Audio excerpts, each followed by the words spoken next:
అప్పుల బాధలు వెంటాడుతున్నాయా? అయితే 6 జేవిఆర్ వారి జాతిరత్నాలు ధరించండి. హాయ్ హలో నమస్తే, వెల్కమ్ టు మనన్ టీవీ. ఇప్పుడు మనతో ఉన్నారు సీనియర్ జర్నలిస్ట్ కట్టా కార్తిక్ గారు. ఆతో ఒకసారి మాట్లాడే ప్రయత్నం చేద్దాం. నమస్తే కార్తిక్ గారు. నమస్తే రమ్య. బయట మార్కెట్లో ఏది కావాలన్నా కానీ డిఫరెంట్ కోర్సులు నేర్పిస్తున్నారు. కానీ పిల్లల్ని పెంచడం ఎలా అనేది తల్లిదండ్రులకు కూడా ఒక కోర్సు ఉంటే బాగుండు అనిపిస్తుంది. ఇప్పుడు జరుగుతున్న ఇన్సిడెంట్స్ అన్నీ చూస్తుంటే, ఎందుకంటే చాలా ఇన్సిడెంట్స్ పిల్లల్ని పెంపకం నష్టం వల్లే జరుగుతుంది. దానిపై మీ అభిప్రాయం ఏమంటారు? కరెక్టే. జరుగుతున్నటువంటి నేరాలు ఒక భయాన్ని క్రియేట్ చేస్తూ ఉన్నాయి. నేరోన్మాద ప్రపంచం అంటే మైనర్లుగా ఉన్న వాళ్ళని కూడా మర్డర్ కేసులు ఎదుర్కొంటున్నారు. అవును, గంజాయి, డ్రగ్స్ ఇలాంటి సేవిస్తున్నటువంటి వాళ్ళలో మైనర్స్ చాలామంది దొరుకుతున్నారు. ఇక మద్యం చెప్పవసరం లేదు, సిగరెట్ చెప్పవసరం లేదు. సో నేరాల్లో మైనర్ల శాతం పెరుగుతూ ఉంది, పిల్లల శాతం పెరుగుతూ ఉంది. పిల్లలుగా ఉన్న వాళ్ళు నేరాలకు ఎందుకు పాల్పడుతున్నారు? చాలా చిన్న వయసులోనే నేరాలకు ఎందుకు ప్రభావితం అవుతున్నారు? అవును, ఇది ప్రధానంగా చర్చించాల్సిన విషయం.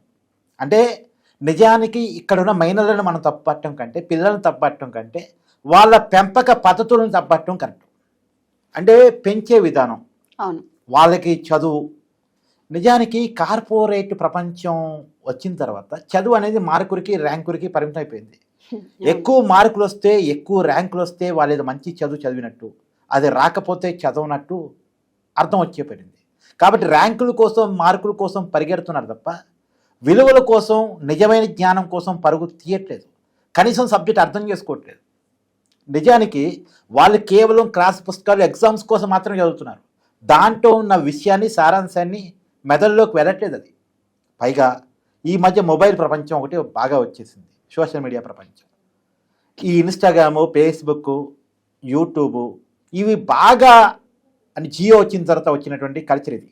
జియో ఫ్రీ నెట్ వచ్చింది కదా, ఇప్పుడు ఫ్రీ నెట్ కాదులే, ఇప్పుడు కొద్ది కాస్ట్లీ నెట్ ఎడ్ చేసింది, బాగా ఎడ్ చేసింది. ఇది ఏంటంటే పెద్దవాళ్ళు కూడా ఈ పిల్లవాళ్ళని ఎంగేజ్ చేయడం కోసం, ఇప్పుడు భార్య భర్త ఇద్దరు జాబులు చేసుకుంటూ ఉన్నారు. సిటీ లైఫ్లో ఇప్పుడున్న ఖర్చుల్లో కుటుంబం వెళ్ళాలన్నా, పిల్లగాళ్ళకి కొంత సంపాదించి పెట్టాలన్నా ఇద్దరు జాబ్ చేసుకోవాలని పరిస్థితిలో పట్టారు. భార్య భర్త ఇద్దరు జాబ్ చేసుకుంటూ ఉంటారు. పిల్లల్ని ఎంగేజ్ చేయాలి. ఎంగేజ్ చేయాలంటే టేక్ కేర్లకు అప్పచెప్తారు, లేదా మొబైల్ ఇచ్చి ఎంగేజ్ చేస్తూ ఉంటారు. ఈ మొబైల్ ఇచ్చి ఎంగేజ్ చేస్తాం, టేక్ కేర్ వాళ్ళకి అప్పచెప్పడం వల్ల పేరెంట్స్తో బాండింగ్ దెబ్బతింటుంది. ఒకటి, పేరెంట్స్తో బాండింగ్ దెబ్బతింటుంది. తర్వాత వాళ్ళు ఏం చేస్తున్నారో పేరెంట్స్కి అవగాహన ఉంటుంది, వాళ్ళు ఏం నేర్చుకుంటున్నారు, వాళ్ళ మెదడులోకి ఏం వెళ్తుంది అనేటువంటిది. పిల్లగాళ్ళ మైండ్ ఖాళీగా ఉంటుంది. వాళ్ళ స్పేస్లోకి ఏం వెళ్తే అది అక్కడ పోయి అతుక్కొని కూర్చుంటుంది. మనం పంపించాలి మంచిని, మనం మంచిని పంపించడానికి మనకు టైం లేదు. ఇప్పుడు ఎంతమంది తమ పిల్లలకి రామాయణాన్ని బోధిస్తున్నారు? రామాయణంలో తండ్రి మాట కోసం సంవత్సరాల తరబడి అడవులకు పోయినటువంటి కొడుకు చరిత్ర ఉంది, రాముడి చరిత్ర. అంటే తండ్రి మాటకి కొడుకు ఎంత విలువ ఇవ్వాలి, విలువిచ్చాడు అనేటువంటిది ఆ పాయింట్ని ఇప్పుడున్న పిల్లలకి ఇంజెస్ట్ చేయాలి కదా. తండ్రి గొప్పతనం అర్థమయ్యేలా చెప్పాలి కదా. దశరథుడి ఒక మాట కోసం కొడుకు సంవత్సరాల తరబడి అరణ్యానికి వెళ్ళాడు అనేటువంటి విషయాన్ని చెప్పాలి కదా. తల్లి మాట కోసం ఆది శంకరాచార్యుడు, నిజానికి ఆది శంకరాచార్యుడు ముసలి తినడానికి రెడీ అవుతూ ఉంటుంది, కొరికేయటానికి, చంపేయటానికి రెడీ అవుతూ ఉంటుంది, నీళ్ళల్లో ఇరుక్కపోతాడు. అప్పుడు సన్యాసం తీసుకుంటున్నానంటే ఆ ముసలి వదిలేస్తుంది అనేది ఆది శంకరాచార్యుడు తెలిసింది. నేను సన్యాసం తీసుకుంటున్నాను ఒక మాట చెప్తే ముసలి వదిలేసి వెళ్ళిపోయింది. ముసలి సన్యాసం తినలేదు, కానీ ఆ మాట చెప్పటానికి తన అమ్మ పర్మిషన్ కావాలి శంకరాచార్యుడికి. తర్వాత తల్లిని మీద, ఒడ్డు మీద తల్లి ఉంటే తల్లి కొడుకుని ముసలి పట్టుకుంటే ఏడుస్తూ ఉంటుంది.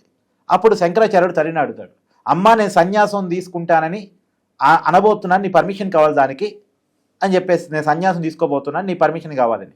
ఇప్పుడు ప్రాణాలు పోయే పరిస్థితిలో ఉండి కూడా తల్లి పర్మిషన్ అడుగుతాడు శంకరాచార్యుడు. తల్లి పర్మిషన్ ఇచ్చింది, శంకరాచార్యుని సన్యాసం తీసుకుంటానని ప్రకటిస్తాడు, ముసలి వదిలి వెళ్ళిపోయింది.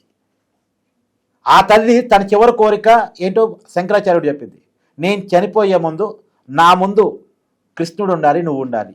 అంటే దేవుడు కృష్ణుడు. మరి దేవుని కృష్ణుడిని నేల మీద తీసుకొచ్చి తన తల్లి చూపించడం చాలా కష్టం కదా, ఏం చేయాలని ఆలోచిస్తాడు. అందుకని శ్రీకృష్ణుడి దర్శనం కోసం, తపస్సు కోసం అడవులకు వెళ్తాడు. కేవలం తల్లి మాట కోసం తపస్సుకి వెళ్తాడు. తపస్సుకి వెళ్ళి తపస్సు చేస్తాడు. సరే తపస్సు చేసిన తర్వాత కొన్ని శత్రులు వస్తాయి కాబట్టి తన తల్లి చనిపోతున్న విషయం ఒకనాటికి శంకరాచార్యుడు తెలిసింది. తపస్సు ముగించుకొని తల్లి దగ్గరికి వస్తాడు. వస్తూ వస్తూ శ్రీకృష్ణుడు కూడా వస్తాడు. శంకరాచార్యుడితో పాటు కృష్ణుడు కూడా వస్తాడు. ఒక చిన్న పిల్లవాడు వెంపలాడుకుంటూ వస్తూ ఉంటే ఇది నా శంకరాచార్యుడు కాదు కదా తల్లి అనుకుంటుంది, బంగారం ధరించి ఉంటాడు కాబట్టి. అప్పుడు ఆ పిల్లవాడిని దగ్గర తీసుకోగానే ఆ తల్లి గమనించింది శ్రీకృష్ణుడు వచ్చాడు అని. వెంటనే ఇటు పక్క చూడగానే శంకరాచార్యుడు కూడా ఉంటాడు. అంటే శ్రీకృష్ణుడు తీసుకొచ్చిన శంకరాచార్యుడు ఎలా తీసుకొచ్చాడు? తల్లి కోసం తపస్సు చేసి దేవుణ్ణి ఒప్పించి తన తల్లి కాడి తీసుకొచ్చుకున్నాడు. తన తల్లి చివరి కోరికను తీర్చడం కోసం తన జీవితాన్ని మొత్తం త్యాగం చేశారు. తల్లి మాటకి ఆది శంకరాచార్యుడు ఇచ్చిన విలువ, తండ్రి మాటకి రాముడు ఇచ్చినటువంటి విలువ, ఇవన్నీ ఇవాళ పిల్లగాళ్ళకి తెలవాలి కదా.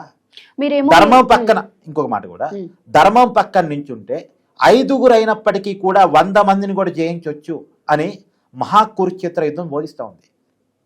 మహాభారతంలో కురుక్షేత్ర యుద్ధంలో పాండవులు ఎంతమంది? 5గురు. కౌరవులు ఎంతమంది?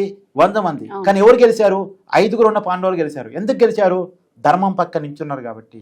ధర్మం మన పక్కన ఉంటే, ధర్మం పక్కన మనం నించుంటే ఎప్పటికైనా విజయం మనదే అనేది కురుక్షేత్రం చెప్తుంది, మహాభారతం చెప్తా ఉంది. తర్వాత దేవుడెవరు, ఎక్కడుంటారు, దేవుణ్ణి ఎలా కొలవాలి, దేవుణ్ణి కొలిచే పద్ధతులు ఏంటి, ఇది అర్జునుడికి శ్రీకృష్ణుడు గీతోపదేశం చేస్తాడు. ఈ విలువలన్నీ, ఈ పురాణాలన్నీ, ఈ మంచిని మనం పిల్లగాళ్ళకి ఎక్కిస్తున్నామా? ఎంతమంది మనం పిల్లగాళ్ళకి అమ్మమ్మల్ని తాతల్ని చూపిస్తున్నాం, అమ్మమ్మ కథలు చెప్పిస్తున్నాం, పొడుపు కథలు చెప్పిస్తున్నాం, వారికి అర్థమయ్యే భాషలో మన లోకల్ లాంగ్వేజ్లో విషయాలని వాళ్ళ మెదడులోకి పంపిస్తున్నాం. అవి పంపిస్తే చెడుకు అవకాశం ఉండదు. ఖాళీగా ఉన్న మైండ్లోకి మంచిని ఎక్కించగలిగితే చెడుకు అవకాశం ఉండదు.